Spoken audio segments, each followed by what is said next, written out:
pledge allegiance to the flag of the United States of America and to the republic for which it stands, one nation, under God, indivisible, with liberty and justice for all. Roll call. Mr. Smith? Here.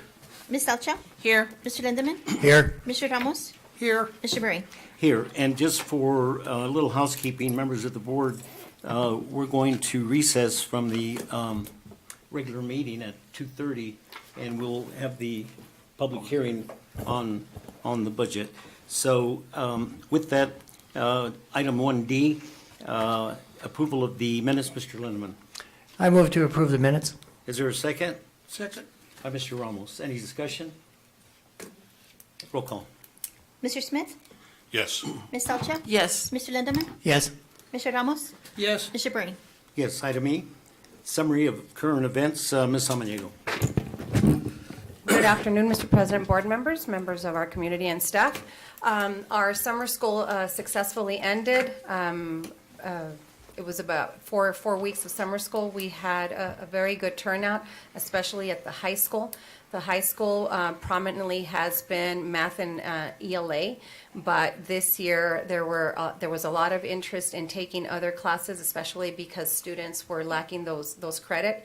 So in speaking with our members of our leadership team, we've really got to focus on adding more classes at the high school level because that seems to be a lot of the need is there. I also want to inform you that our food service and nutrition department just finished the second audit review during summer, and they audited services at Sarah Marley. And so we are in very good standing with our nutrition department, and they also completed the annual review at Joe Carlson and Stevenson, and that was also an outstanding review. So we're in good standing with our food service and nutrition, and we will continue offering free lunch to all of our students with the programs that AD is offering. So that is all I have for today.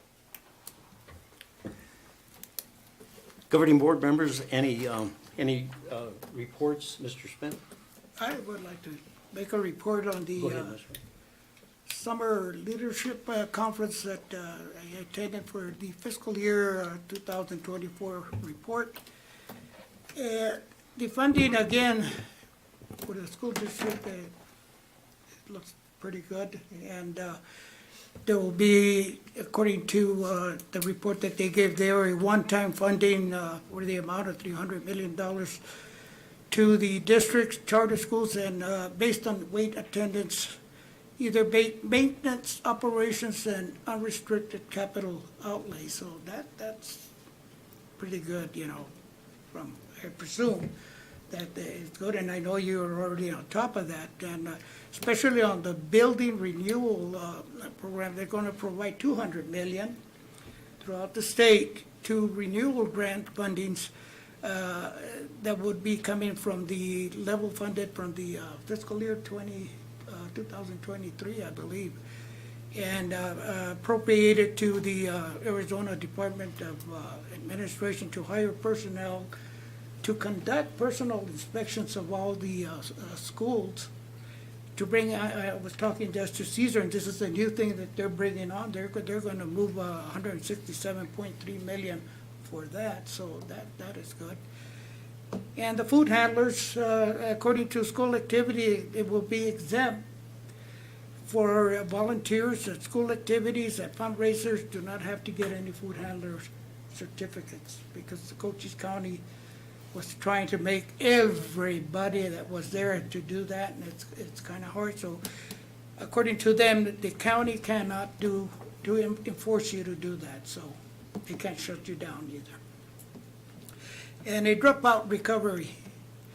I know we've always had some program going out to help these students, and but they're also looking to help the students with the which would allow alternative schooling for them, And if we have 100 students that drop out and you save one, it's worth the effort and the time and the money, to me. I'm really glad for that. That's all. Thank you for that report, and it was a lot cooler up there than it is here, wasn't it? Oh, you better believe it. It sure was. Ms. Salchow, do you have a report? No, I don't. Mr. Lindeman? Nothing today. Thank you. Okay.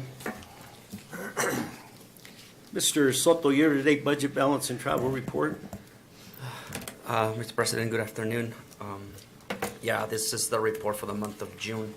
And yeah, it's the last month of the fiscal year for school 2023.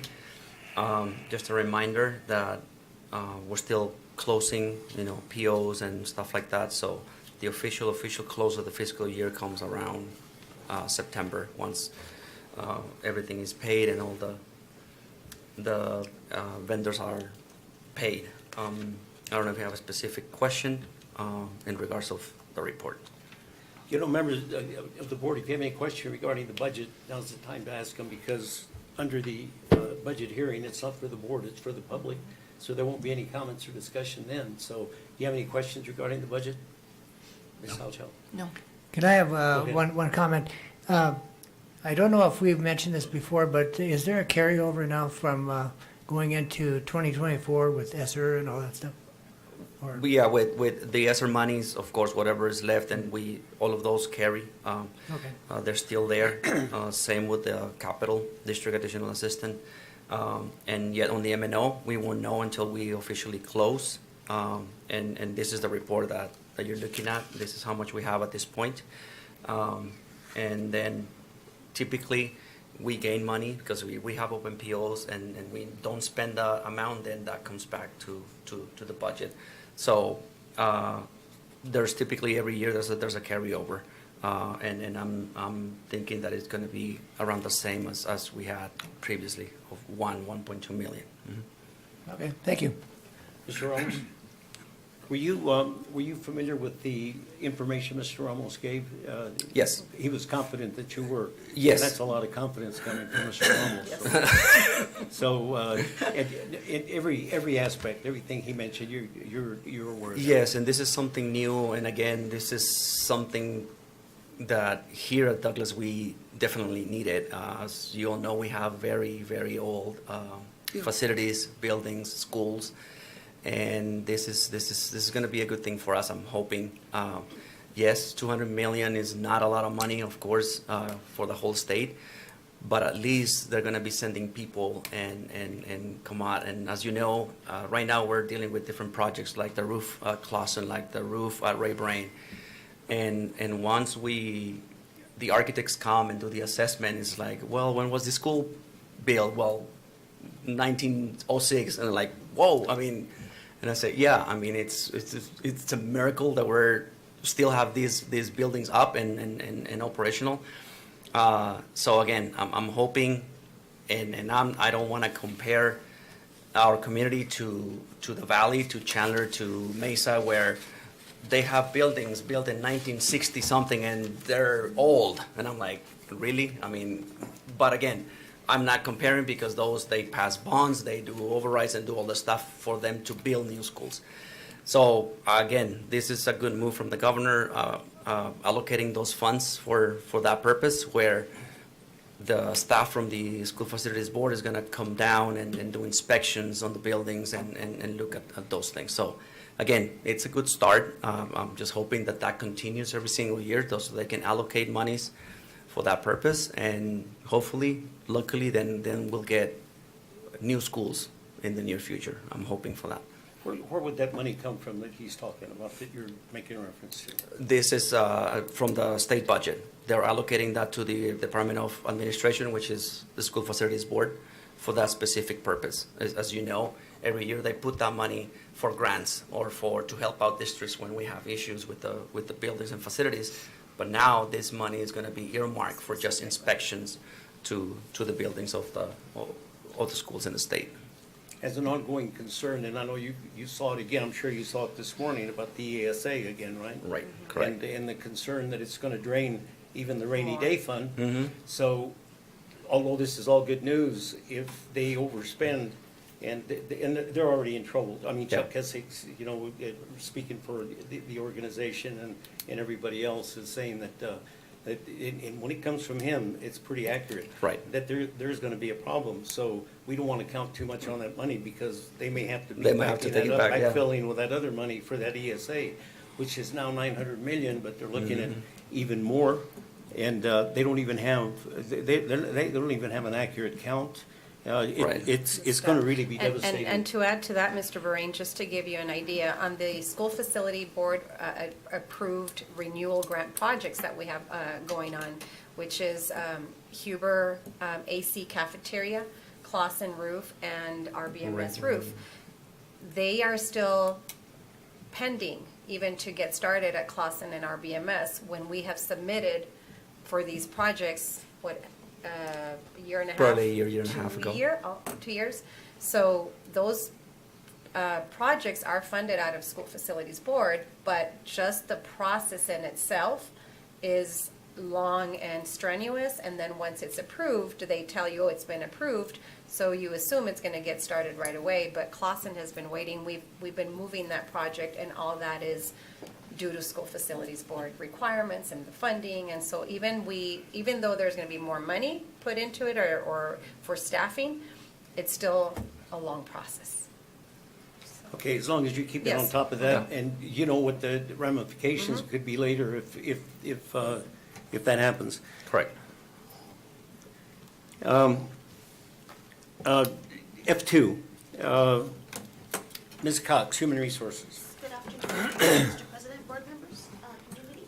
So currently, we have, thank you, 3,757 students enrolled.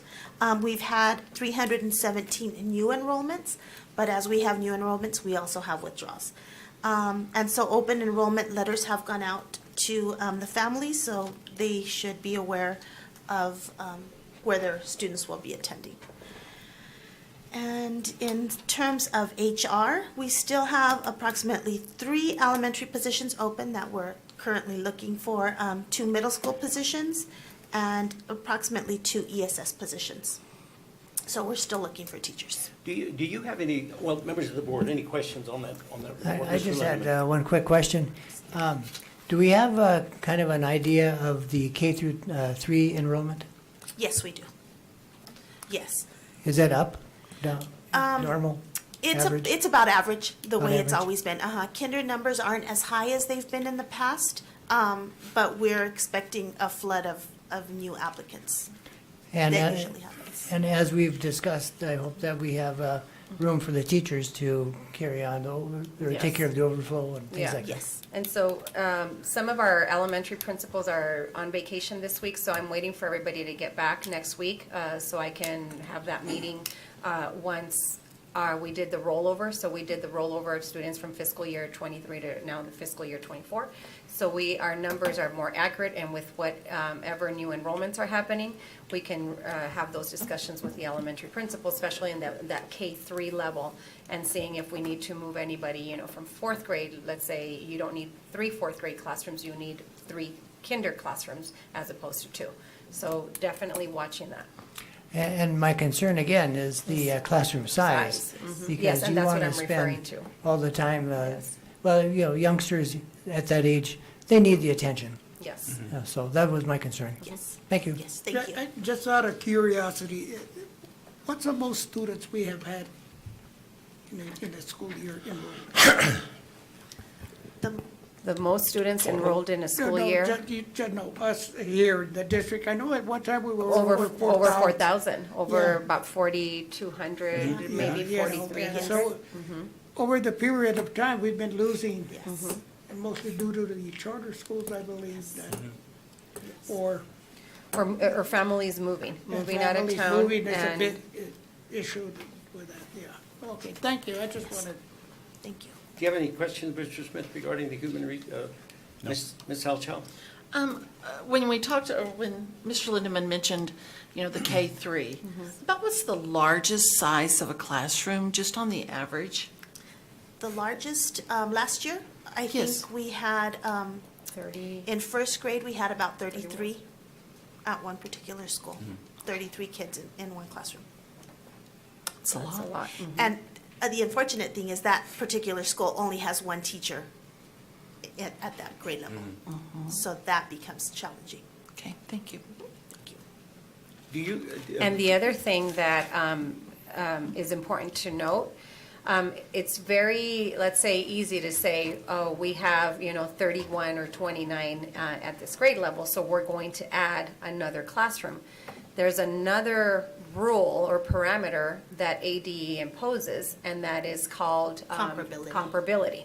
And so there's a comparability formula. So what you do is you take the total enrolled students divided by the number of teachers, and that gives you the amount of teachers you're allowed to have at that school site.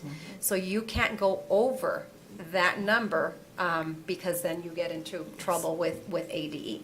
So that is another barrier sometimes, Mr. Lindeman, that, it's happened to us at, let's say, Ferris, which is a school that typically has one teacher per grade level. So the kinder teacher at one time, 32, 33 students. First grade, 32, 33, and they only have one teacher. However, when you go in to try to add additional positions, comparability numbers do not allow you to. So that's another challenge that we have to work around. But we don't put a cap on any classroom, or do we close out? There is a cap, and, we stay in, the cap on paper is 28, 28 per one teacher. And so what starts happening is you start offering to parents to move their children elsewhere. However, that's, you're a family from Purterville, for example, and you're the only school that has, let's say, is Joe Carlson, or let's say Stevenson. So you're putting even more strain on the family to move or transport their kids elsewhere to try to stay within that cap. And Ferris is a unique situation. So at Ferris, and this is just out of curiosity, at Ferris, what's your lowest enrollment 17. in a class? About 17. 17. Okay. In other grade levels. But And- usually kinder first is Yes. tough. And if I may add, so the numbers right now are general. So when teachers or principals look at the numbers, they're going to see 29, 30, 31 possibly. But then after the 10 days, we have a drop. But that doesn't reflect until after the 10 days. And so that becomes difficult too. And then we try to shuffle people, our students, if they've requested to go to a boundary school that's already closed. Because we do have a lot of classrooms right now that are already closed, just because of the The numbers. numbers. Okay. Thank you. Mr. Linden? Thank you, Ms. Elcho. To kind of tag along with what she was saying, yeah, in the event of that, and you have those limitations, I would hope that we would have enough personnel, such as TAs or something Yes. like that, to help out, because no matter what the limitations are, the student still needs the help and the attention. And I think that should be our priority. And that's what we've had to do. And I'll use, again, Ferris as an example. When, and that was 2 administrations ago, and I was part of HR. And we had to do that, Mr. Lynn. We had to hire an IA for every single grade level at Ferris. While there was no limitations in support staff, we couldn't hire more teachers, so we had to provide additional support staff. Good, So- thank you. Members of the board, any other comments regarding that? I want to note officially that Mr. Ramos brought it up, and I'm just going to follow up on it. Okay. And that's the Mexican Extension Student Program we have here in Douglas. He asked you about the charter schools. And do you have any idea what the enrollment is of that blatant and flagrant abuse that happens every day? You don't have any idea? I do not, no. Of course, they're not public institutions per se. They do follow They some are. things under the statute, except attendance requirements. But anyway, I will get on with it. Let's move on. We have anybody wants to address the board? Oh, yeah, we do. Yes. Hold on. I got it. Andy Durazo. Yeah, come on. Good afternoon, everybody. I'm Andy Durazo, and I'm here just to introduce the agenda for today's record. That when I I got hired here around the 1st of January to become a bus driver, and that's why, because I want to keep this position. So I've gone through all the training, and I just need to go take my test, and I get my certification. So that's why I'm here. You want the board just to be aware of that? Yes, because Or do you have other concerns? yes, some other concerns, because they're switching me of departments. They lower me down to like a van driver, 3 hours, roughly 5 or 6 hours a day, when I was making 80 hours every 2 weeks. So that's going to be on a lower salary too. So I would like to appreciate, keep this position, continue my training at least for another couple of more weeks and get my certification. And now that we have the time and the school is in recess right now, that's a good opportunity. Because during school season, it's kind of hard because everybody is going everywhere and everything, and it's hard to get training there.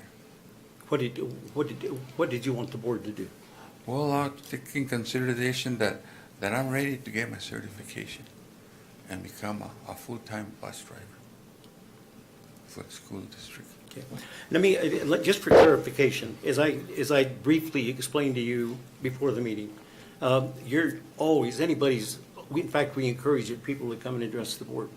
But that concern is an administrative concern. When people bring things to the board of that nature, especially that they were going to address it, or we're going to address a new hire on the agenda, then the board doesn't have the facility and the exposure to records and those kinds of things to make any type of a decision for you. We sit here and we listen. The most effective way to do that is always to go through Through the chain of command. administration, because Yes. if that was a concern to you and you expressed it to them, then they officially and administratively would bring it back to the board, and then they would have a recommendation. I'm not saying you wasted your time here, that's fine, because the board always needs to be aware of things that are going on, but as far as the intricacies and all the details of an issue, it's impossible for us to know about it. So if you dealt with them.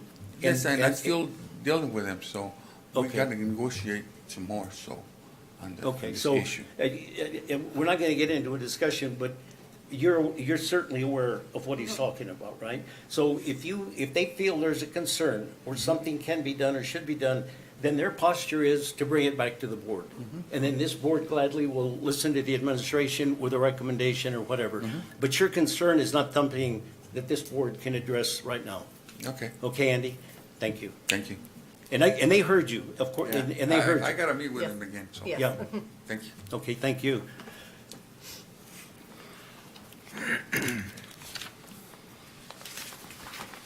Okay, we're on, we've got 5 more minutes. We're on item 2A, approval of the following consent agenda items. Number 1, payroll and expense vouchers 1, 2, and 3. Entertain a motion, Mr. Lindeman, I move please. to approve the consent agenda items. I second. Second by Mrs. Salchow. That's the best way to do it.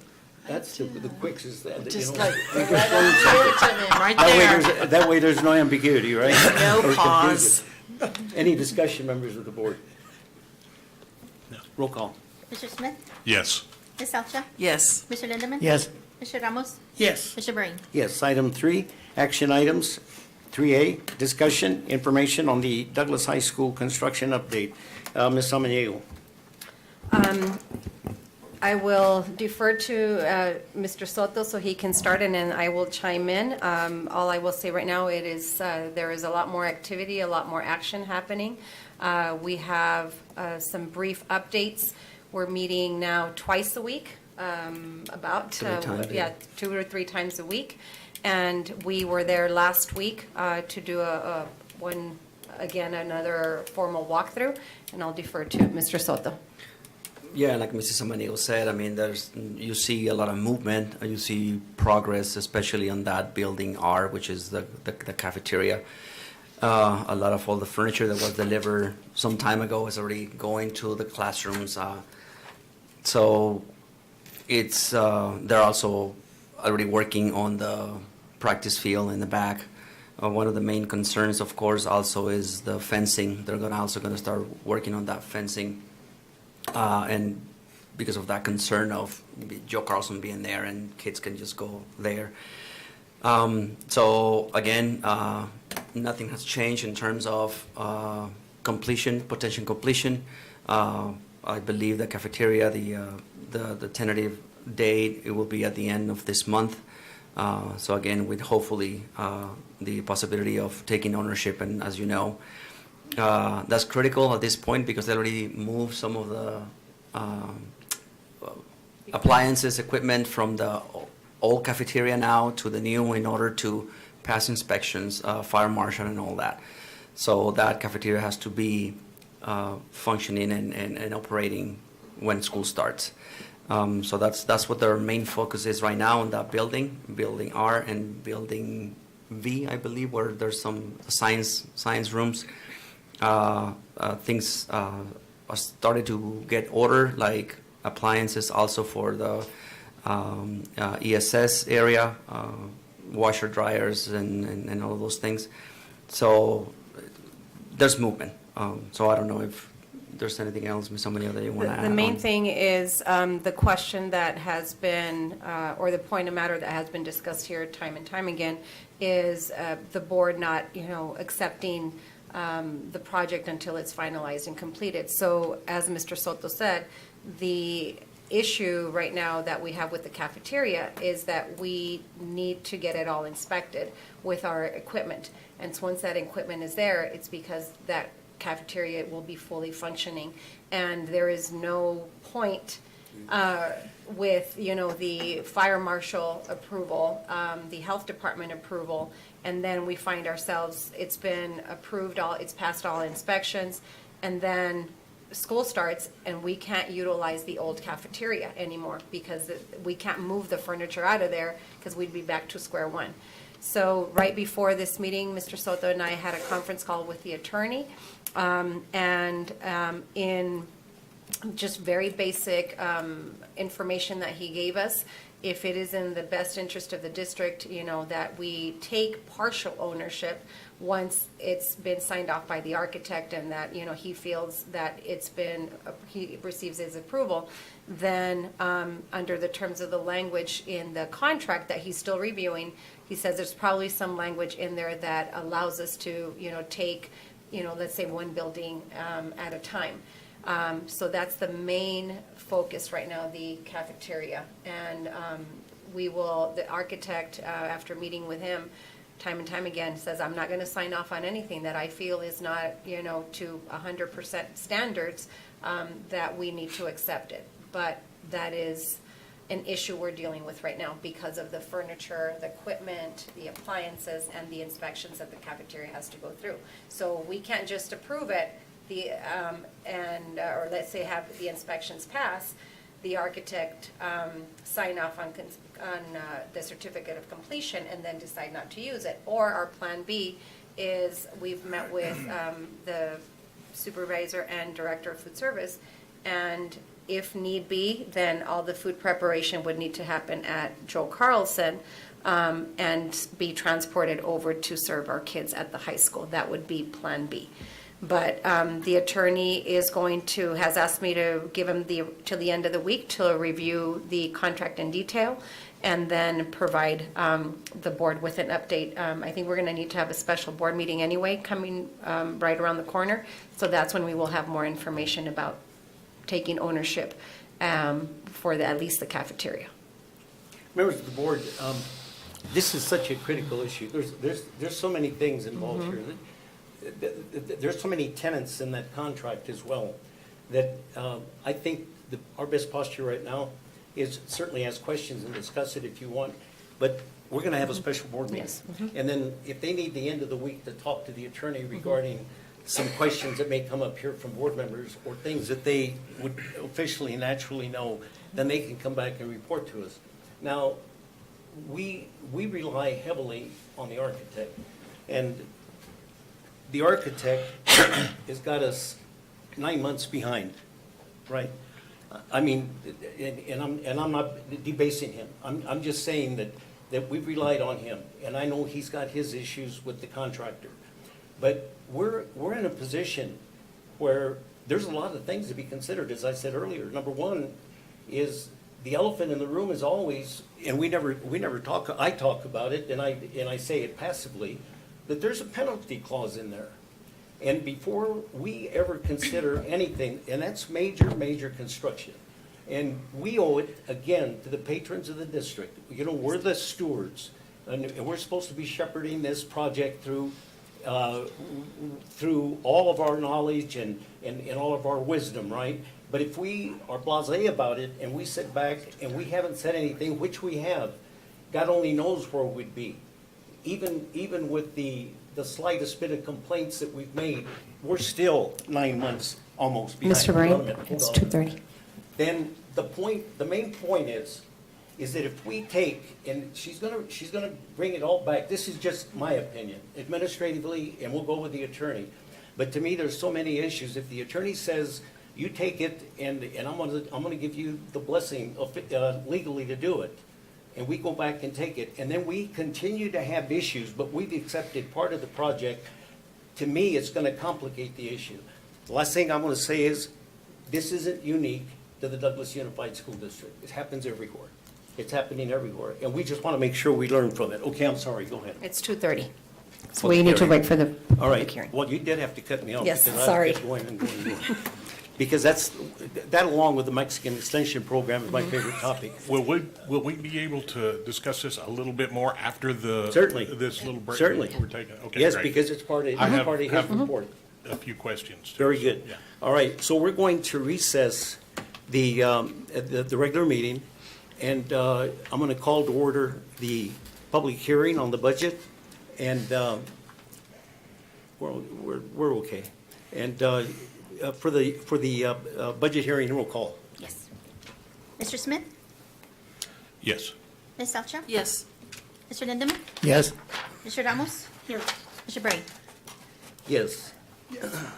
And what this is about is the expenditure budget. I'm going to let Mr. Soto kind of give a synopsis of what we're doing here.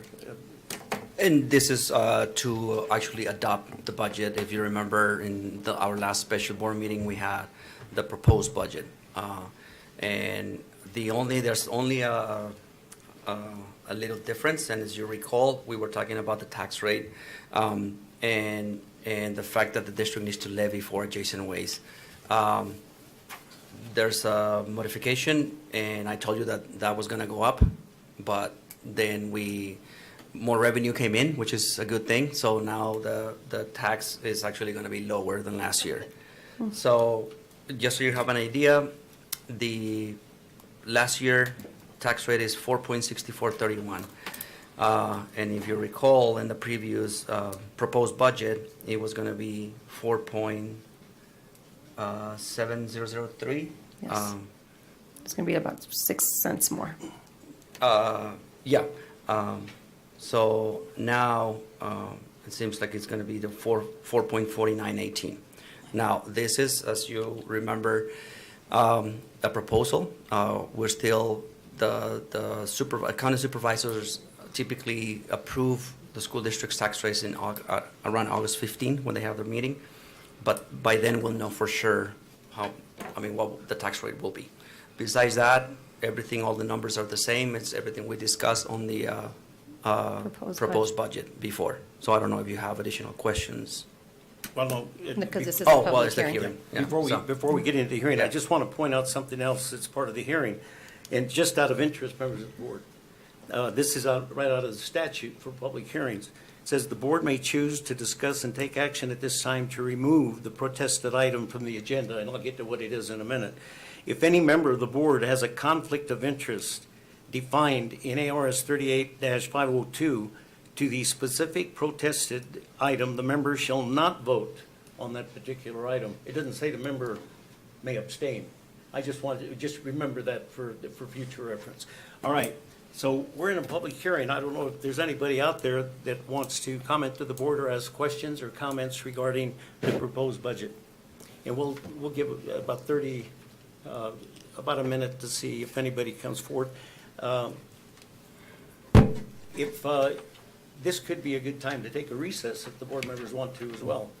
I mean, we're still in a public hearing, but if we don't hear from anybody, we can take a recess right after this.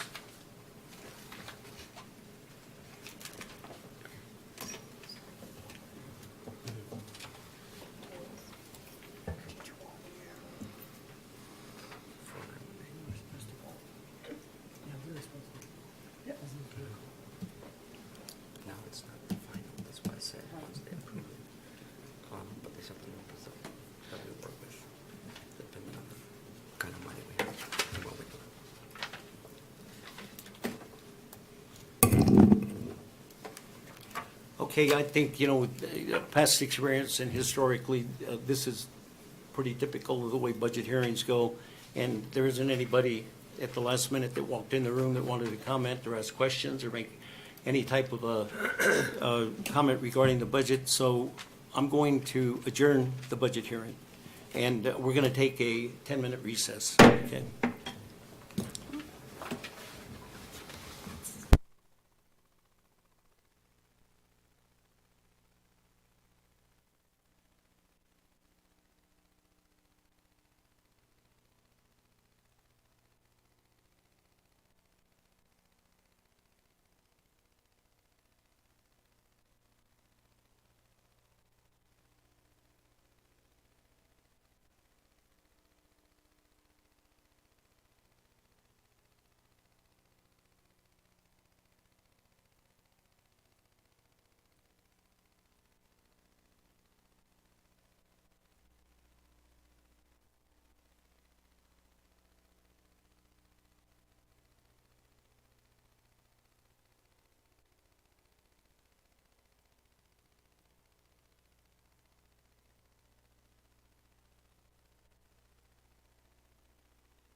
we want to continue with the report on the construction, and I believe, Mr. Smith, you wanted to continue that with some questions regarding the construction. Yes, and since I came in to the picture of this thing late, so there's a lot of it that I don't know about. We were talking about the new cafeteria that they're having under construction. After the construction is done, are the intentions still to utilize the old cafeteria to some extent? No, not to serve food, Not to serve not food? to serve food. Okay, So that would be a vacant, let's say, building that can be utilized for other purposes within the high school setting. okay. So it's not that, because you were sitting there saying all the equipment's taken out and put Yeah, in so there. the- I was trying, were we going to need to buy more equipment? No, to so replace, or- equipment-wise, we're good for the Okay. new cafeteria. And so it's all the equipment and appliances in the kitchen area that was Okay. moved over to the new kitchen with, in addition to the new appliances that we purchased. And as, you know, I think I've made it obvious, I kind of like to get into the weeds. Is it possible for us to get a copy of this contract? Oh, yes, I can definitely share it. Well, Okay. let me, just for clarification, Mr. Smith was making reference to an amendment. There was only one amendment, right, to that contract, to the contract with the, Okay, but you're talking yeah, about, yeah. Oh, I'm sorry. Yeah, He said he wanted a copy of the contract. I thought he was talking about. no, that was the CCHI, that's something else. I'm talking about the contract, I got it. the construction contract with, yes. With the school construction. Yes. Yes. So yes, I can get you copies of that. Okay, I would appreciate it. And when we bring back this item for discussion, my recommendation is to have this in executive session and have our attorney available by phone, because this is something that he worked on, and it's, contract language that only attorneys can really, give us guidance, because they're the ones that wrote it. So that would be my Yeah, recommendation. the construction. Yes, for construction, Right, and, yeah. yes. And also, when we have the special meeting, we have the sale, we're going to have that in executive Session as well, and, regarding that contract, in that amendment. Yes. And that amendment, correct. All right.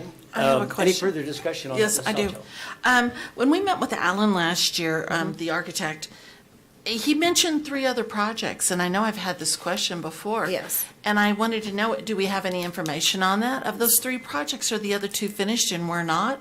Or are we all about in the same situation? No, I think their projects are all in the same situation as ours. So they are, trying to put all their eggs in this basket, per se, and not really taking on, more on those 2 pending projects. And so obviously their offices have, personnel that is, fully staffed to attend to the needs of the other projects. But they are, I think, 90% or 100% being dedicated to this. So, Thank you. With that being said, is the majority of the work that they need to do, is that stuff like finish work on the interiors of buildings and so forth? Yes. Or what I'm trying to yes, we might be seeing a lot of movement now when it's just a week or 2 before monsoon season starts Correct. and, hits all the construction slowdowns again. yes. Is it something that they can continue to do? Yeah, because they're Even doing when- things inside. Yeah. And so they have a cleanup crew, which we hadn't seen, because there was no point in having a cleanup crew. So they are detailing, windows and furniture and floors, walls, as they are still finishing up the other building, the construction going on, from walls and lighting and things like that Bunch of this inside. stuff. The outside work is the fencing, the fields, and Paving. probably the pavement, the Paving, gravel pavement for the staff parking lot. So hopefully, those things, and knowing monsoon put them behind schedule last summer, that's also something that is, is something we may deal with. But the inside work, that should continue. I had another question, I'm sorry, and then I'll stop. No. On the field, is it just going to be a practice football field, or will there be a baseball practice field down there as well? It's It's everything. a combination. Major. Combination? Track, soccer, Oh, okay, football, so- baseball. Okay, and will grass grow, planting it this late?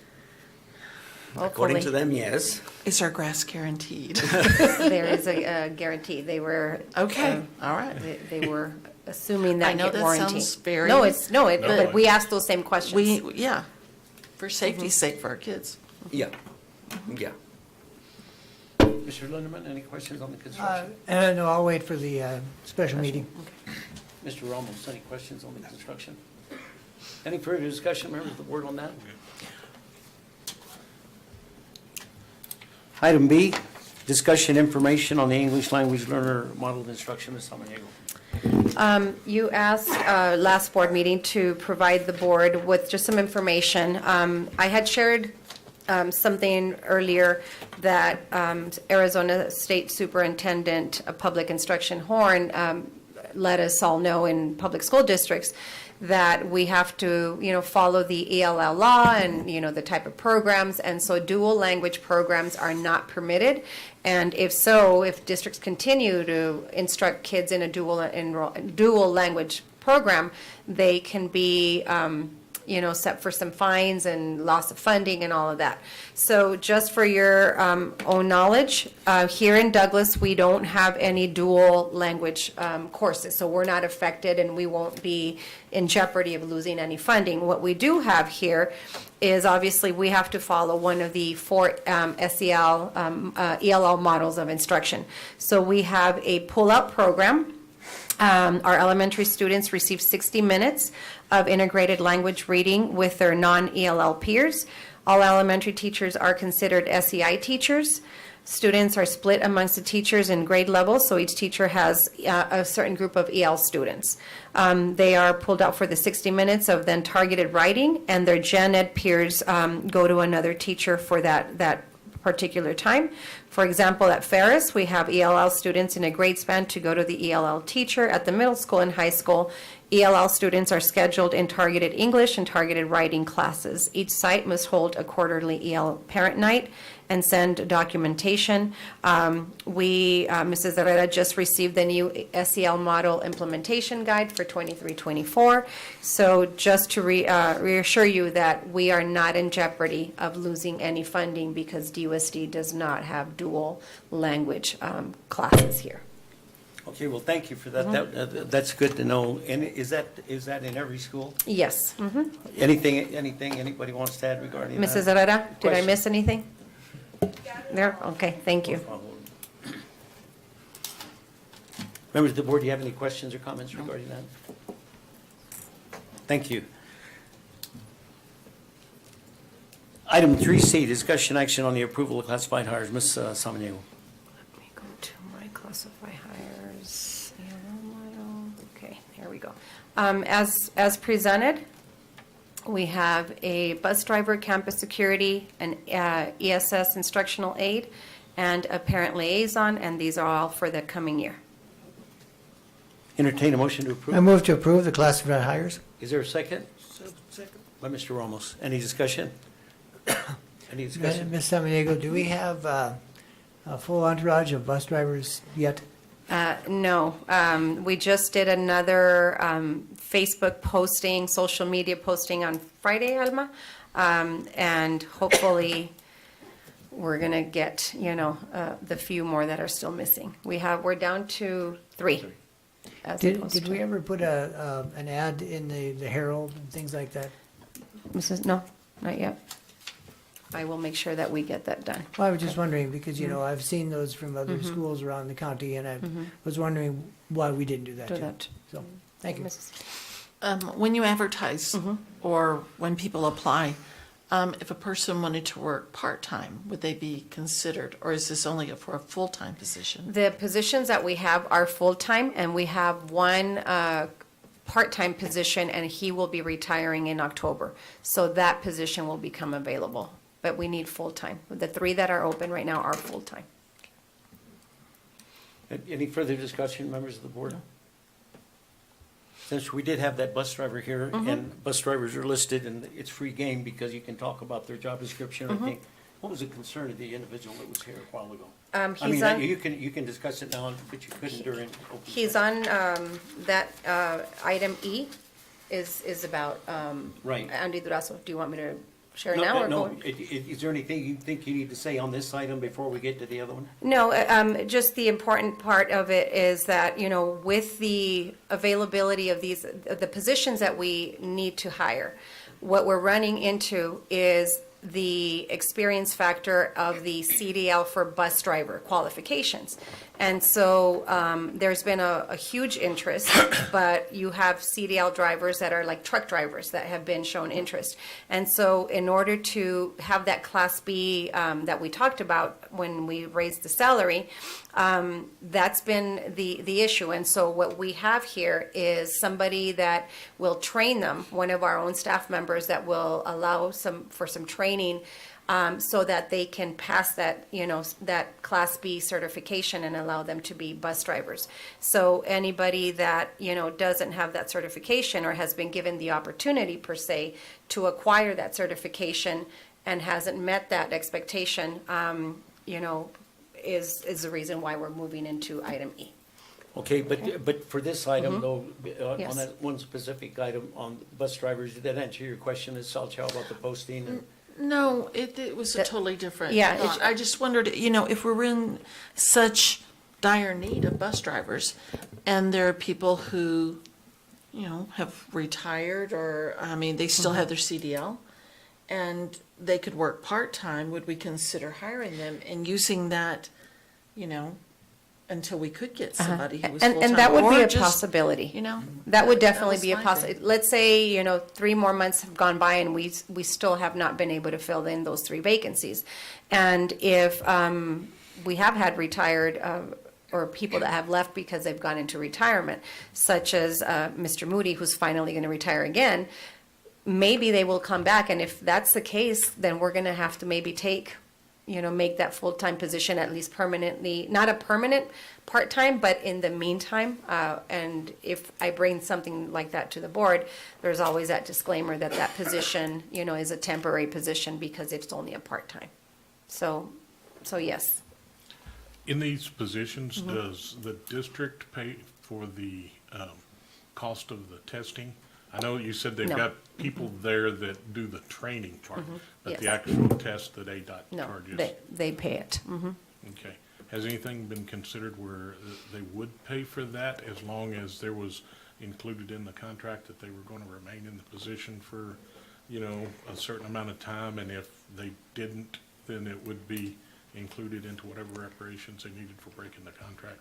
It hasn't been discussed at my level, but if that would be my recommendation, and I would have to bring it to the board so that you could approve for us to pay for that licensure. And I think if that becomes a valid concern, because it is expensive, I don't know how much the certification is in itself, but that would be something that Mr. Soto and I would discuss along with Mrs. Cox. And if that is people, you know, holding people back, but yet we have individuals who can take the test, there is also no guarantee that they're going to pass it. I would need to bring it to the board for approval.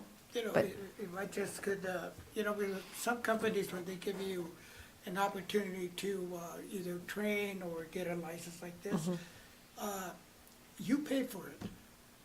And when you pass it, You can get you're good. reimbursed. You're reimbursed. So that would be something that, consider. Members of the board, any further discussion on that? Roll call. Mr. Smith? Yes. Ms. Salcha? Yes. Mr. Lindemann? Yes, Mr. Ramos? yes, Mr. Breen? Yes, item D, discussion action on your approval of classified resignations, Ms. Samaniego. As presented, we have 3 individuals, campus security, ESS aide, and that is not Melissa Rodriguez, the principal, and then an instructional aide who's going to be taking on a different position in the district. Entertain a motion to I approve. move to approve the classified resignations. I second. Second by Ms. Salchow. I think I got She you. beat me. Okay. Who was it? Ms. Salcha? Salchow. Okay. Are you playing games here with it? I'm just kidding. no, you haven't noticed, she points at us. I like Okay, roll call. Mr. Smith? Yes. Ms. Salcha? Yes. Mr. Lindemann? Yes, Mr. Ramos? Yes, Mr. Breen? Yes. Item E, discussion action on approval of classified transfer, Ms. Samanego. So as presented, and this is all due to the certification, and so this person will be transferred over to the van driver with the possibility that if he does pass the certification, then he can go back into the bus driver position, I'll recommend, and bus driver wages. We just cannot continue on that position because of the certification. Get a motion on the floor. Move to approve. Second? By Second. Mr. Smith.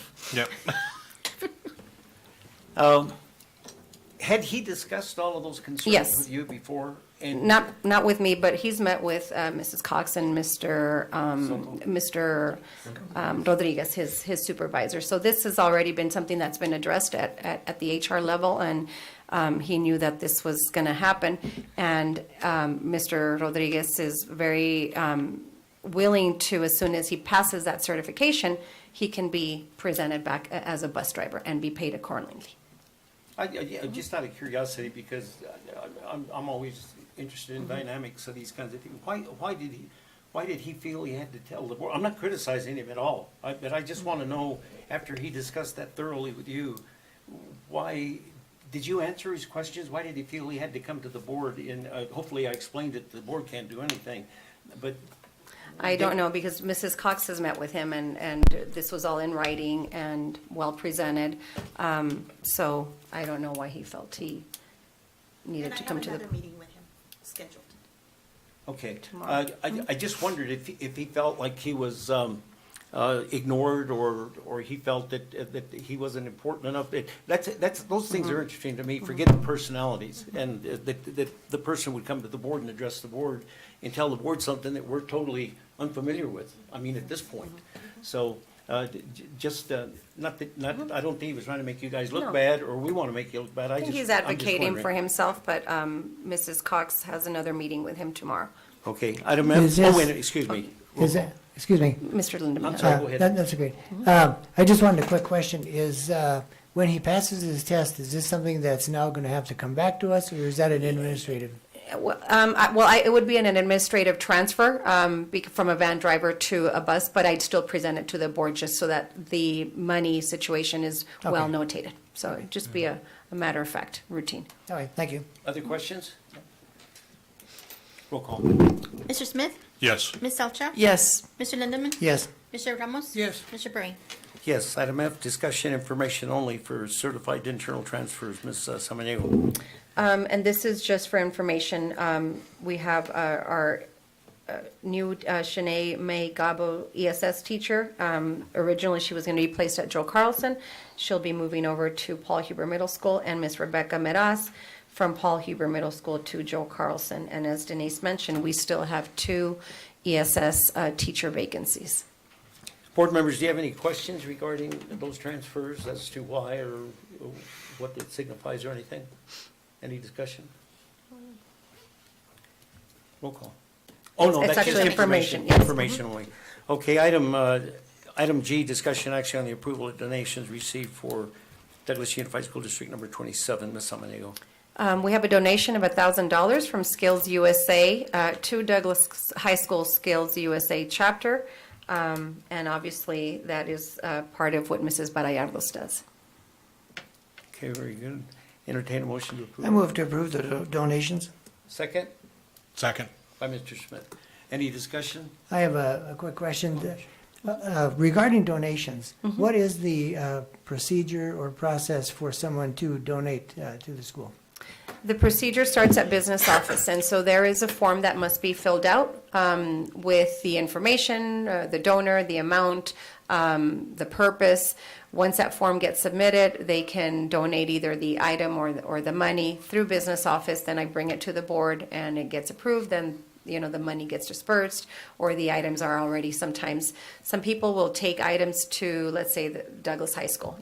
5 volleyball shirts, for example.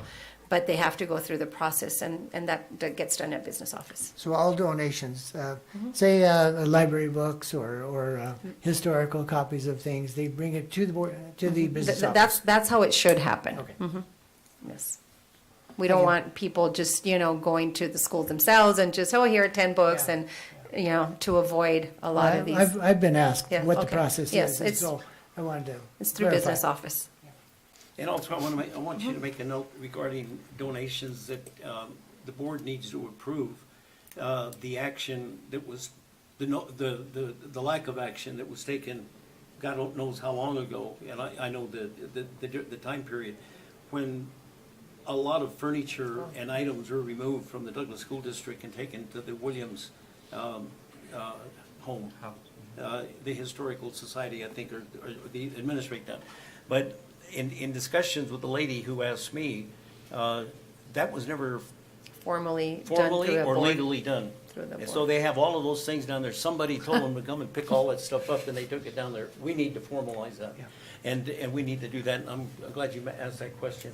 The other thing too, Ms. Samani, if Mm-hmm. you'd explain regarding donations, people wanting to give things to the district.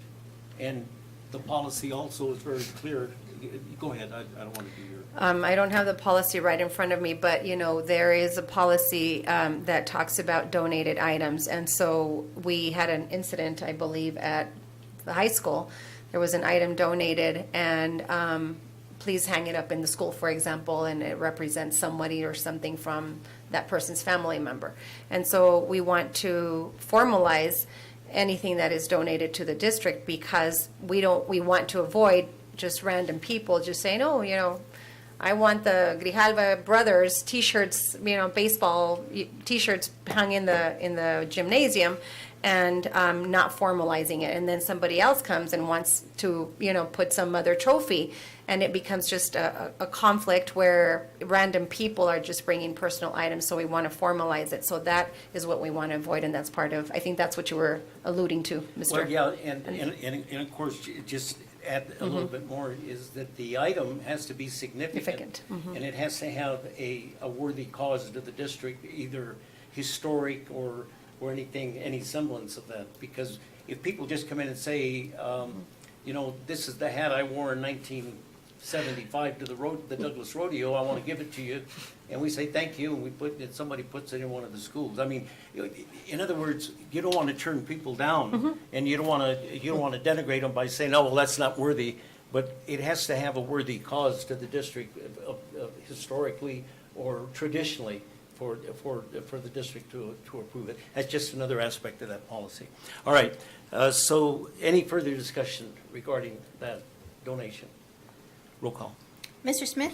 Yes. Ms. Elcha? Yes. Mr. Lindemann? Yes, Mr. Ramos? Yes. Mr. Breen? Yes, item H, discussion action to adopt the district annual expenditure budget for fiscal year 2023-24. I don't know how we can proceed without Sonia. Is Sonia? She's good. She gave me her blessing, so we're good. Well, she's not here though. We don't know if you're she's shaking watching faster. us. He's Go not, ahead. I've reviewed it. Go ahead, Mr. Soto, before we get a motion. Again, this is just the adoption. We already talked about it on the proposed and the previous item. So again, it's just as presented. That's what we had the hearing on. Correct. Very good, thank you. All right, entertain a motion to. I move to approve the district annual expenditure budget for fiscal year 2023-24. By Mr. Lindemann, second by Mr. Ramos. Any discussion? Anything you want to add, Mr. Soto? Nothing at this point. Mrs. Barcelo is watching us online, she told me. She said that she was just like down the hall. Okay. I would think that if there was something wrong, she'd be in here. Right. Pointing her finger at him. Roll call. Mr. Smith? Yes. Ms. Elcha? Yes. Mr. Lindemann? Yes. Mr. Ramos? Yes. Mr. Breen? Yes, item I. Mr. Brain, before Yes. we proceed, I think we have a new hire in the audience. If you want to come up to the podium and just say who you are and what school you will be working at.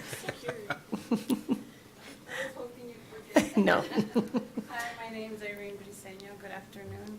I'm for the position of high school security.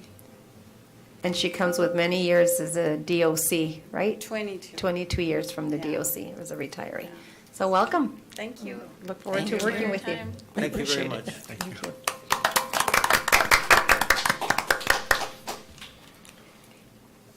All right, so we were on item Was I. that was. Briseño, Irene Briseño. Uh-huh. Okay, I just want to make sure.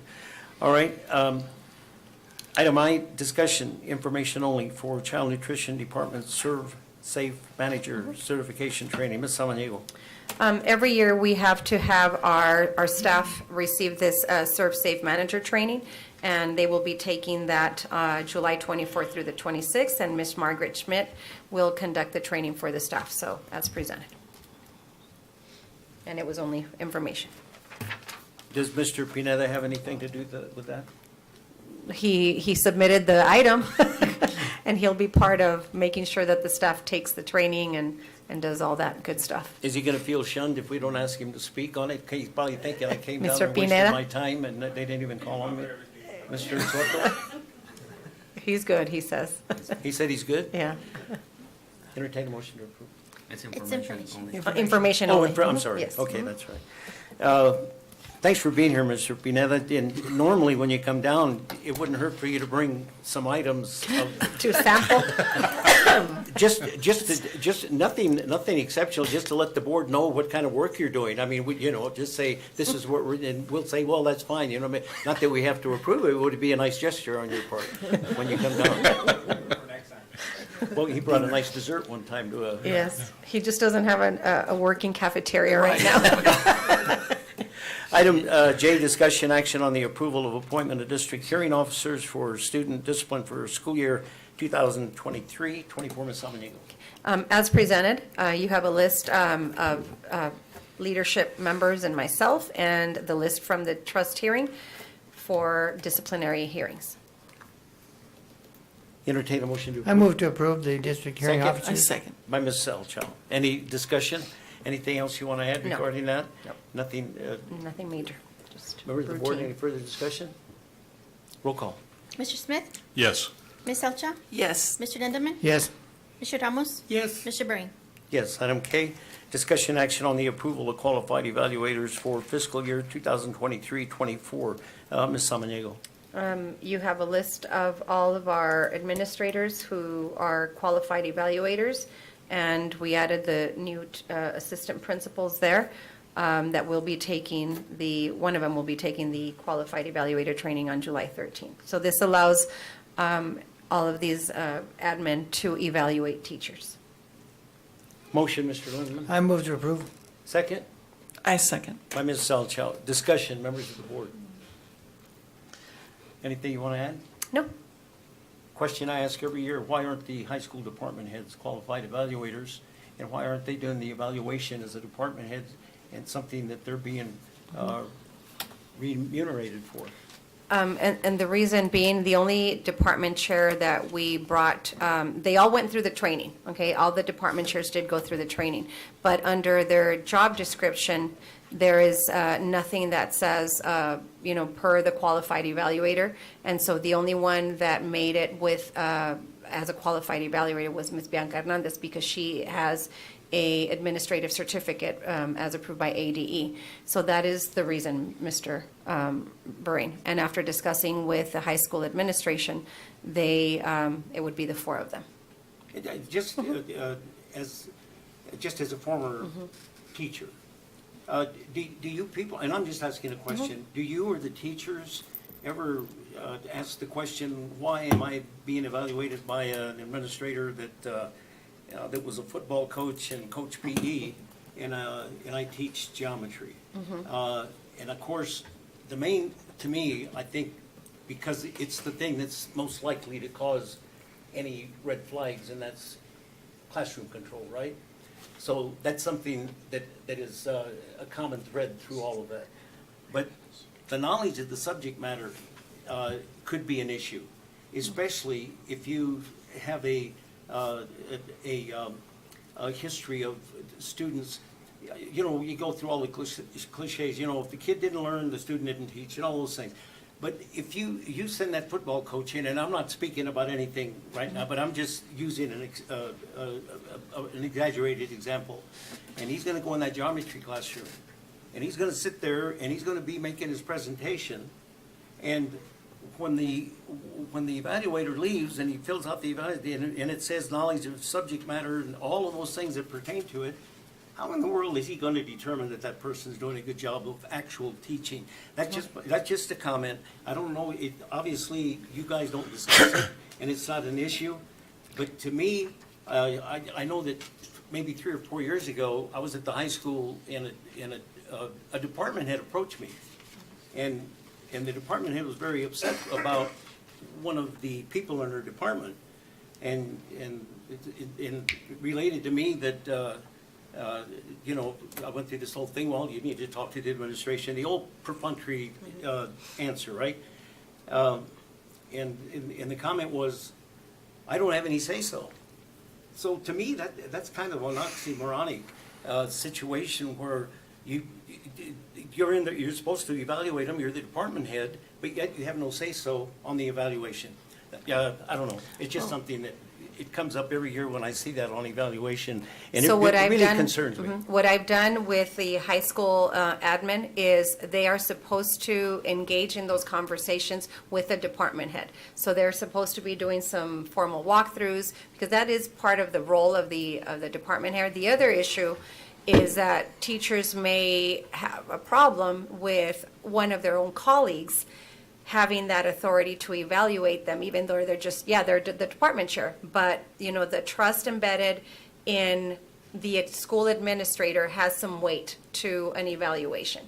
And so I've heard it from some high school teachers, well, you know, why am I going to be evaluated by one of my own colleagues who is, has a role of the department chair, but yet is not one of my administrators. So there's some weight there for the administrator, even though they may not have taught, for example, band, or they may not have taught math, but they are the administrator who's had that qualified evaluator training, plus every other training that you get as an administrator. So what they're doing at the high school level moving forward is that collaboration between the admin and the department chair that will be put into the results of an evaluation. When the person becomes a department head, they're no longer a peer. And they're given by authority vested in you through the board for them to evaluate. That's what you do with all of these things. So personally, I don't buy that. I don't buy that. If there's enough trust and confidence in an individual and you make them a department head, you're doing it because they can handle the duties and responsibilities over and above the regular duties and responsibilities of the teacher. Okay, anyway, we'll move on with that. But I feel strongly that the department heads should have a more of a say than they do, and they should be qualified evaluators. Mrs. Selja has a comment. When you mention walkthroughs, and which I'm familiar with, is there any data that shows how many times that administrator has walked through that classroom and has used that information with the evaluation, that it's not just based on one, I like to call a dog and pony show?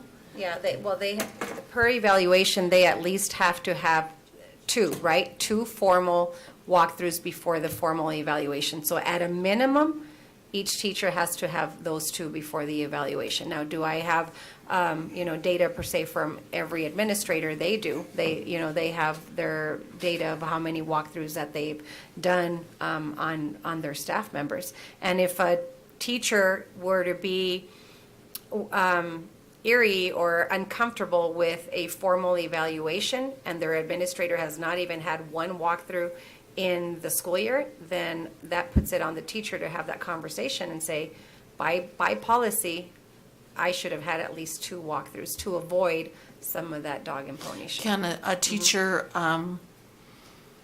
challenge Yes, the they can evaluation? appeal. They can appeal, yes.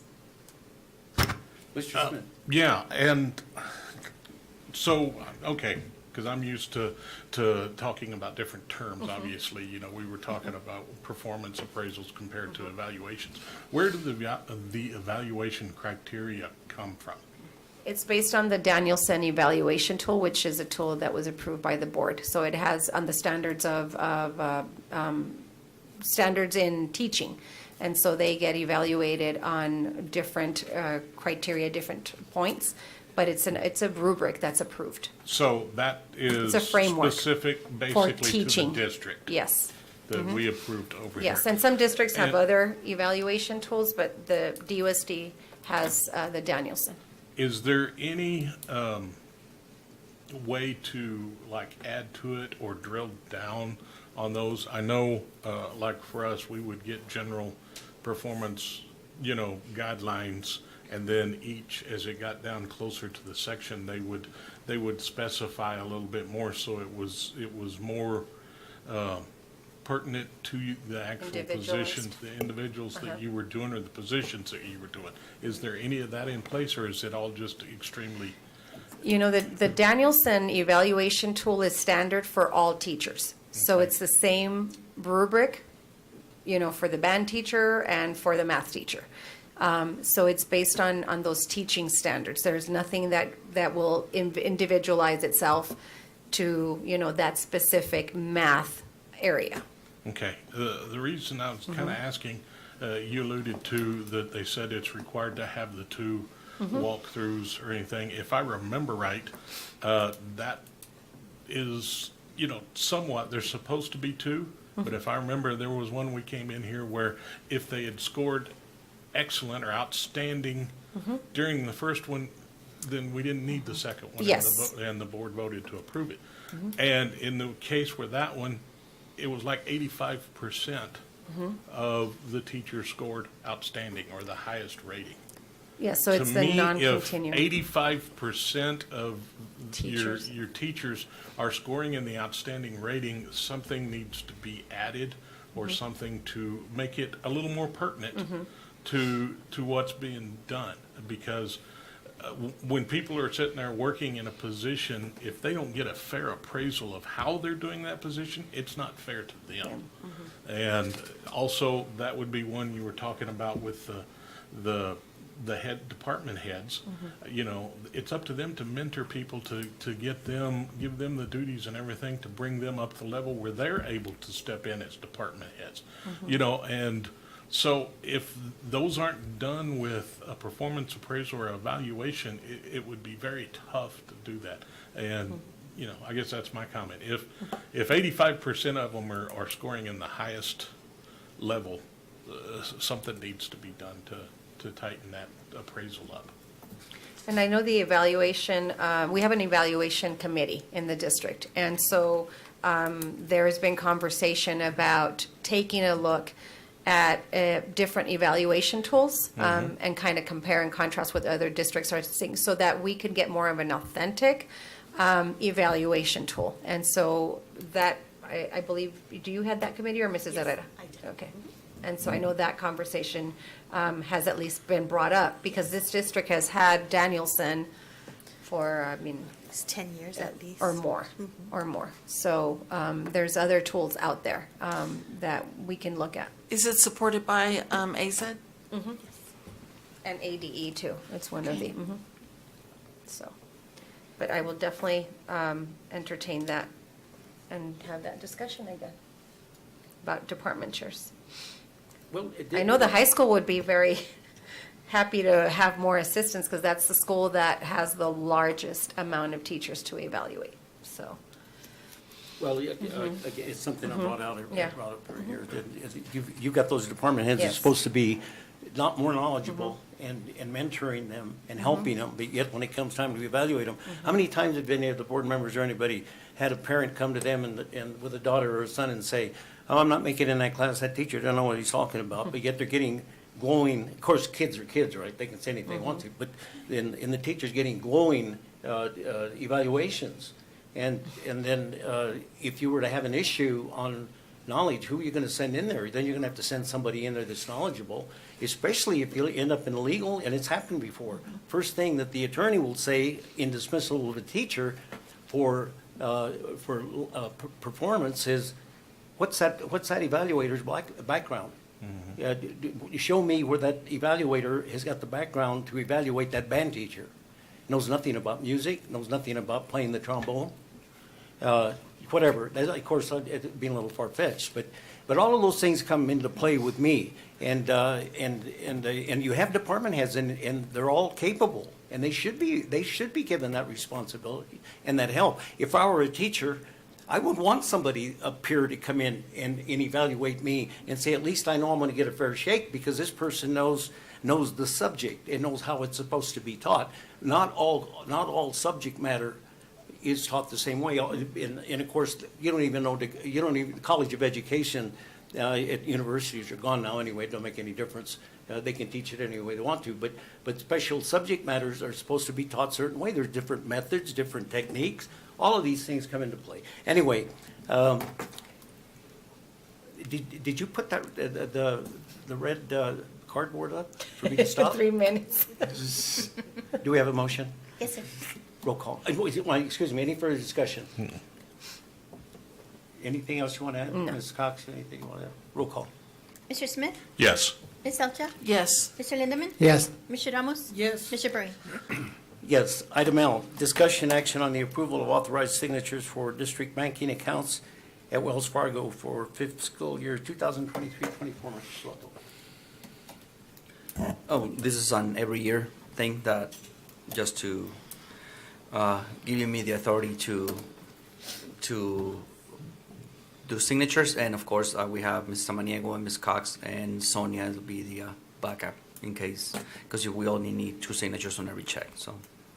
Why don't you give the board a little bit more explanation about what that is? I mean, I don't want to lengthen the meeting, but the board needs to know more about why you choose certain banking institutions and what they do for you, and do they keep all our money? No, just tell the board a little bit about it. Well, as you well know, there's not a lot of options in town to have banking services. And we've been with Wells Fargo for so many years. And like Mr. Bren says, yeah, I mean, there's some accounts that are held at, County. well, yeah, the county, but Washington Federal is another bank. But our the main bank that we use is Wells Fargo. And again, as you know, for payroll checks and big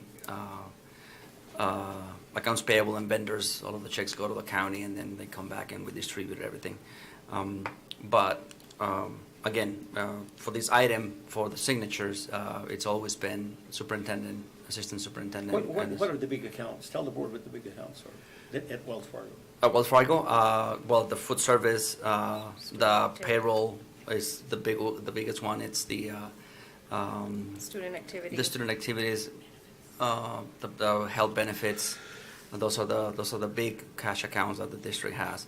And again, I'm the one authorized to go Wells Fargo in case something happens. Call the bank when something happens, when we need to void a check or when something happens, then I'm the contact person for the district to fix this when there's issues with the bank. Also, as you know, there's a couple credit unions in town, but school districts don't use them because of the insurance issue, and sometimes they're not big enough to handle. So it's not that they cannot do it, it's just a recommendation from the state and from auditors. It says just get with the big banks you have that backup in case something happens. So. Okay, great. That's just so you just didn't see Wells Fargo, so you had a little bit more information. Mr. Lindemann, you make a motion. Yeah, move to approve. Is there a second? Second. By Ms. Salchow. Any discussion? Thank you for that, Mr. Soto. Roll call. Mr. Smith? Yes. Ms. Elcha? Yes. Mr. Lindemann? Yes. Mr. Ramos? Yes. Mr. Breen? Yes, item M, discussion action on the approval of the appointment of Cesar Soto, Chief Financial and Operations as Student Activities Auxiliary Treasurer of the district. Entertain a motion to approve. I move to approve. Is there a second? Second. By Mr. Ramos. Any discussion? I have one quick question. Go ahead. When you were talking about the accounts that the district has at Wells Fargo, are these also at Wells Fargo? Yes, Okay. the student That's the activities student and auxiliaries. Student Yes. activities, yeah. Correct. Okay. Any further discussion, anything you want to add No. regarding that? Members of the board, any questions regarding that? No. Roll call. Mr. Smith? Yes. Ms. Elcha? Yes. Mr. Lindemann? Yes. Mr. Ramos? Yes. Mr. Breen? Yes, item N, discussion action on the approval of closing the Douglas Unified School District Online Academy. Ms. Samaniego. As presented, we are making the recommendation. We opened up the Arizona Online School at DUSD post-pandemic, and we thought This was really a way to support our students in our community that wanted to continue online. However, after, and we said we were going to open it up for a year and monitor it, and that's exactly what we've done all year long since first semester. So I gave you a little bit of background there about the enrollment. And so our goal, ending year one, was to at least have 50 kids enroll. And unfortunately, the main issue here is the lack of parental support. And so an online student is fully 100% online and independent. And so this is not the same typical online that we had during the pandemic. And so I think a lot of the kids and the parents thought it was going to be that. And so after reviewing the data, the numbers, how much we are investing in this program, it is not financially and fiscally responsible to continue when you only have 2 kids that have remained on track. And so for 2 students to continue having the staff that we have to operate, it's not fiscally responsible to continue.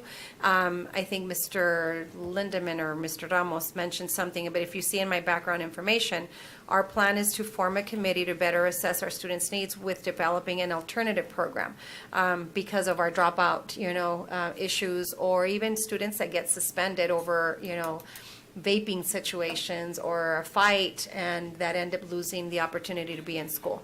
So with that being said, I will be making the recommendation to close the AOI and bring it to the board for approval. Entertain a motion for I discussion. move to approve. Is there a second? Second. Myself, so.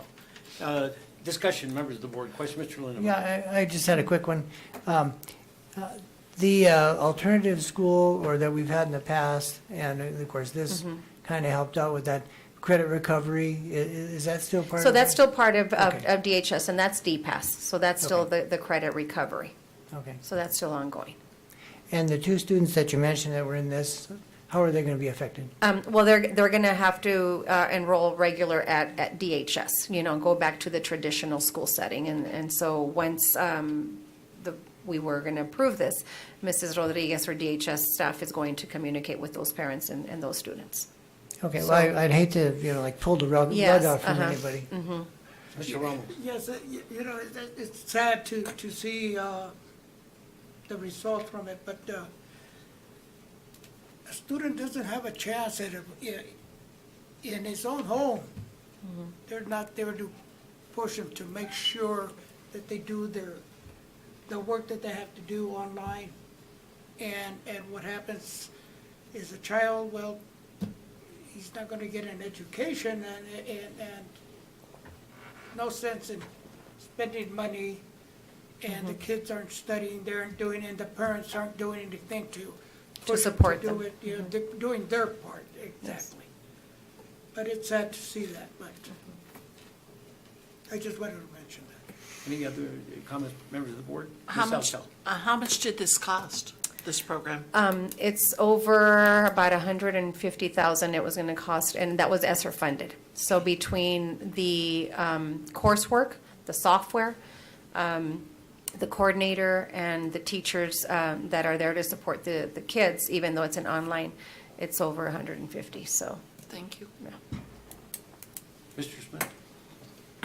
No No. questions.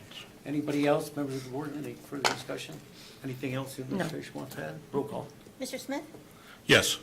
Ms. Salcha? Yes. Mr. Lindemann? Yes. Mr. Ramos? Yes. Mr. Berry? Yes. Item O, discussion action on the approval of the fiscal year 2024 Douglas Unified School District Community Use of School Facilities Policy Exhibit Forms KF-EB and KF-EC. Ms. Samaniego.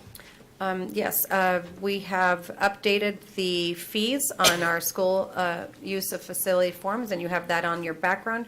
Anything you see in red are the new dollar amounts for any community member or individual requesting to use our facilities. And we do Anything this you wanna every add? year. No, I'm just saying that we have to bring this every year. We haven't changed these fees In a while. in many years, so it was due, to update a little bit. The cost of everything is up, so just to reflect that. Mr. Lindemann. I move to approve. Is there a second? Second. Jana, Yeah, that- she got it.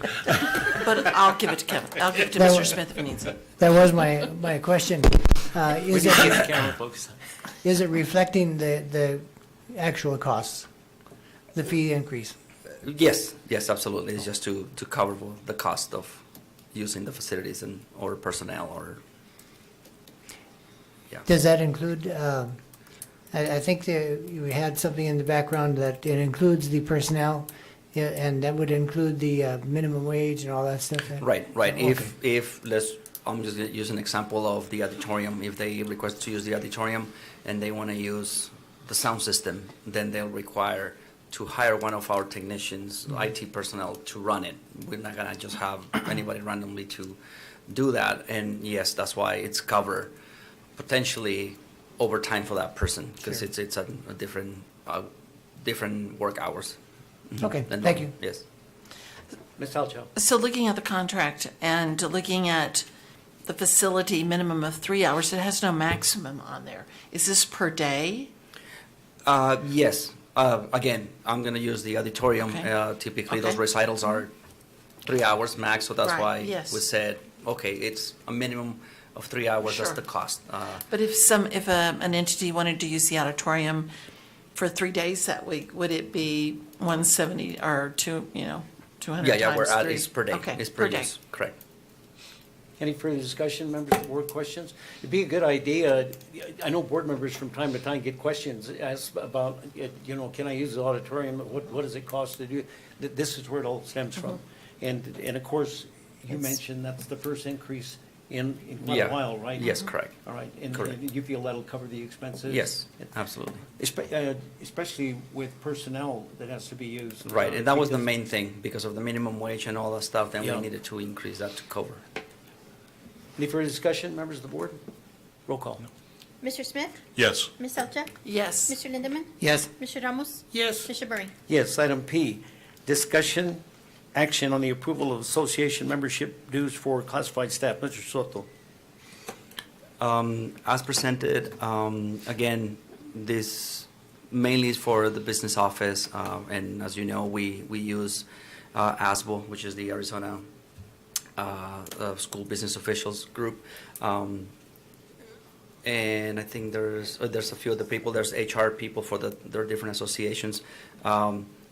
We wanted to, as we have this allocated on the budget, but we wanted the board to approve these people to get, because it's not part of the contract, as you know, for principals, or there's in the contracts that they can belong to different associations, but classified people don't have that in the contract, so we just want to have the board approve this, which is very beneficial for both departments to have those.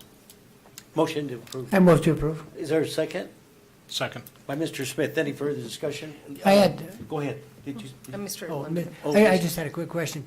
In the business office, there is certification for some of these things, isn't there, for the employees or the staff? What do you mean, Is there like certification? a certification to go into accounting or help me out with it?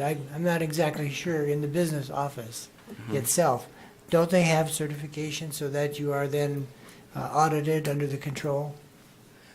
Yes, I mean, all of the ladies at the business office have backgrounds in accounting and all of that. But this is more for support, professional development, conferences and stuff like that that they attend.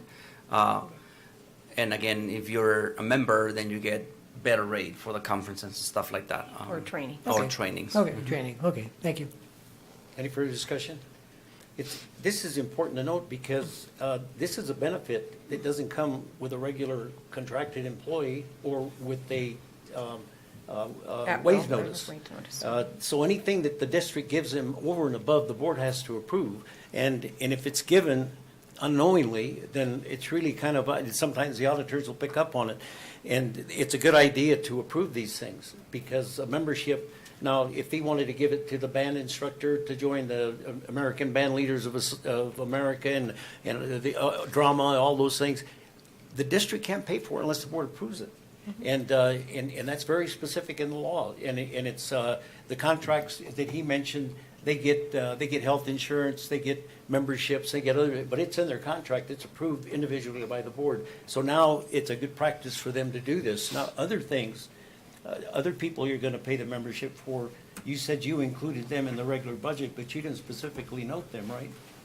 You didn't note the position by, In the budget? I don't want to say anything specifically, but The names of the people that we're gonna pay these fees are listed here, and again. no, I'm majority not of- talking about these. I'm The talking budget. about other employees that you're gonna pay membership to, for. Oh, Let's say no, we don't Mr. have. Pineda, are you gonna pay his membership to the Food Handlers of America?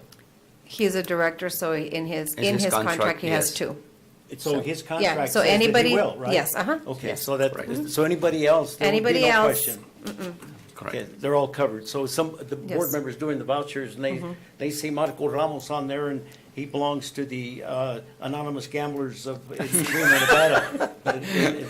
Right? Mario Ramos. I want to remind everybody how old you are. He always gets back at me with that, because he knows that's hurtful. All right, no, just for a clearer understanding of all that. Yes. Okay, any further discussion? Anything you want to add? Members of the board, questions or comments? Roll call. Mr. Smith? Oh, Mr. Yes. Smith. Oh, I'm sorry. Go ahead. Yes. I thought you were asking him for comments. Roll call. After that comment about how old I am, you thought I have to take his place. I'm going to start out. Go ahead.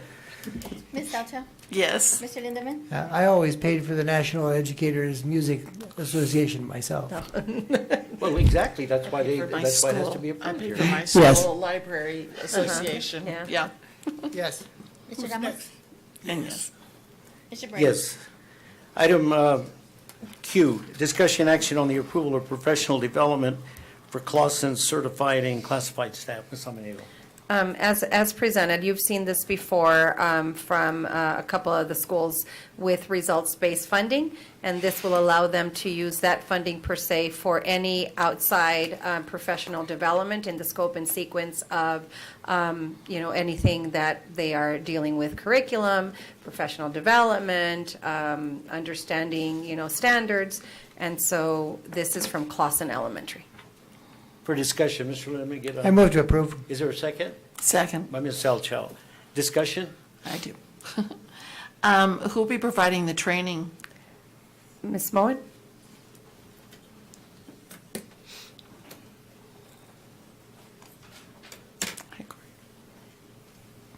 Good afternoon, everyone, Board, Superintendent Ms. Samaniego. So it is to help us pay for any like Saturday training we may have.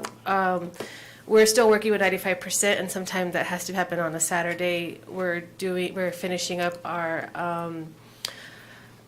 thinking maps and those ones, and so we try to get those on Wednesdays, but sometimes they don't fall easily. So it just gives me the leeway. So if we have to do a Saturday training, it's so that I could use the money to pay for the teachers or the IAs too. We also are wanting to prep our IAs a little bit better, our support staff, and give them some training of how we want our RTIs to run. So we're looking for a couple of days before school starts in July to bring them in and be like, this is how we want the RTIs, because once school gets started, it's hard to meet with them and to really get a good training for them. So this way we have a little bit of time just to meet with them and get them ready before school starts. Thank you. Other members of the board while she's up there? Mr. Lindeman? Not expressly for Ms. Moen, but that brings up my idea again. When the teachers go to their teacher workday, we're getting that. Did we get that in the budget In this the year? budget, yes, yes. That is something that Mr. Soto knew wholeheartedly from last year, that to get paid for the new teacher induction. Okay, well, thank you. Mr. Ron, anybody else, members of the board? Wait, Corey, obviously what you're doing there is adding to the recognized success of that school. Why don't other schools do that? Results-based funding is not given to every school, and so that is extra funding that comes from the state, and the schools that got it last year, Stevenson, Joe Carlson, and Clausen were the only three schools. Right, I understand that, Yeah. but they have to apply for it, right? No, No? no, Oh, no, okay, no. then I'm on Yes, the wrong and assumption. Stevenson brought this, last year they did some PD as well, Mr. Duron brought it. Corey, you did it last year too. So we just learned from Sonia that this money is going to go away. They're not going to be giving it anymore. And so they are going to allow us to keep that money until these schools spend it, and they won't lose it. But it's going to be gone. Does that go through the curriculum department? The results-based funding? Yeah. No, it goes through business office. No, it's a grant. It's a grant. It's a grant? Yeah. But it's But- part of an instructional. But not the- Well, anyway. But it's I- not managed by, it's, yes. Oh, won't get into it, that's fine. All right. Thank you, Corey. Thank you very much, Corey. Any further discussion, members of the board? Anything on that? Roll call. Mr. Smith? Yes. Ms. Elcha? Yes. Mr. Lindemann? Yes, Mr. Ramos? Yes, Mr. Berry? Yes, item R, discussion action pursuant to policy BGF to temporarily suspend policy BGB, requiring 2 readings of the proposed policies prior to the approval of the adoption in order to approve the following policies and policy advisories immediately upon first reading. Ms. Samaniego. So as presented, you have, let me see, about 7 policies there. And these are coming from ASBA. The first one, professional support staff sick leave, is one that I'm bringing to the board with the changes there highlighted in red. And the other policies are related to curriculum development, curriculum adoption, supplemental materials, medicine administering. And again, these are all coming from ADE.